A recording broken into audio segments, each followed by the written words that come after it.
บินว่ะว่าเป็นได้ของขวัญเป็นได้ของขวัญจากการบินไทย Iya, kenapa?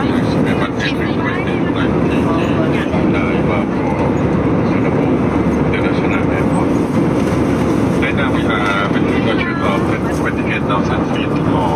8.5 kilometers. บินความสูงความเร็วกับพอดีระดับเอาฝาก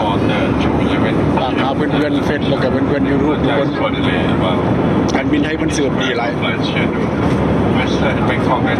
เป็นเวลาโดนนานแล้วก็ได้นั่งการบินไทยหลังจากนั่งการบินไทยเรื่อยๆก็เดี๋ยวจะได้นั่งไปนั่งการบินอื่นนกแอร์หรือว่าไลออนแอร์เอเชียคันเนาะบินออกต่างประเทศแล้วส่วนใหญ่ได้นั่งการบินไทยเรื่อยๆแต่ก่อนต่อมาเขาก็มาเปลี่ยนการบินกักตีแปซิฟิกการบินฮ่องกงกับการบินเอวาเอการบินไต้หวัน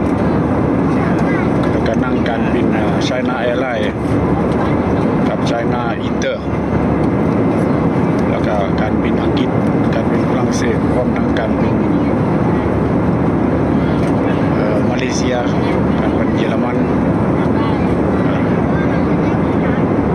เดินนั่งตลอด